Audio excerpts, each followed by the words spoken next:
বন্ধুরা দেখেন কোটিপতিরা কি খায় এবং কোটিপতি মানুষের কি বাড়িঘর আমি আপনাদেরকে ঘুরে ঘুরে দেখাচ্ছি। এই দেখেন ওনার বাড়িতে, এই দেখেন লাউ জালি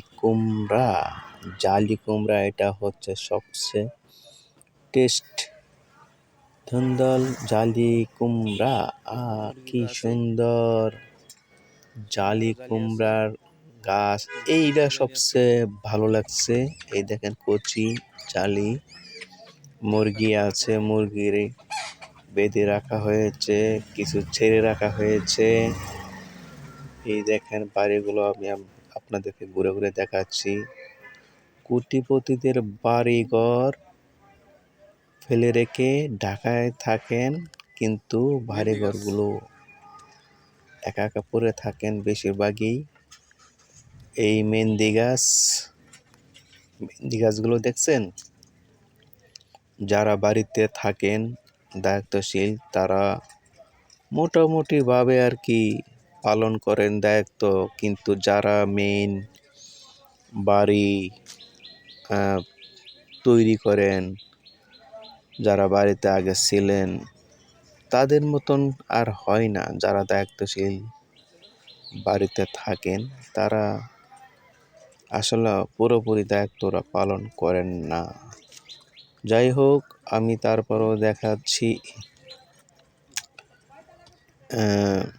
ওনাদের বাড়িঘরগুলো বেশ ভালোই। এই পেয়ারা গাছ মাঝে মধ্যে আসেন আর কি। বাড়িঘরগুলো টাঙ্গাইল এই বাড়িঘরগুলোতে আমি আপনাদেরকে দেখাচ্ছি। এখন আরেকটা বাড়িতে চলে যাচ্ছি। আরেকটা বাড়ি আছে সামনে, রাস্তা দিয়ে যাচ্ছি। এই রাস্তার অবস্থাগুলো তুলে ধরছি। যেহেতু বৃষ্টি হালকা পাতলা হচ্ছে, এই বৃষ্টিগুলোতে আস্তে আস্তে গাড়ি চালাতে হচ্ছে। আমি আপনাদেরকে দেখাচ্ছি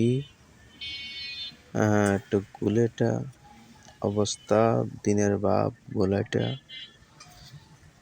এই হচ্ছে বাড়ির আশেপাশের রাস্তার অবস্থা। এই হচ্ছে আরেকটা বাড়িগুলো বেশ গ্রামের বাড়ি তো ভালোই বড় চড় আছেন। এই ফুল গাছ, এই আমাদের গাড়ি, এই হচ্ছে বাড়ি। এই গাড়ির জায়গাটা, এই ফুল গাছগুলো ফুল হয়েছে, ফুলগুলো ফুটেছে। পুষ্কুনিগুলো হচ্ছে এই পুষ্কুনির সাথে কলা গাছ আছেন, পুষ্কুনিতে মাছ আছেন।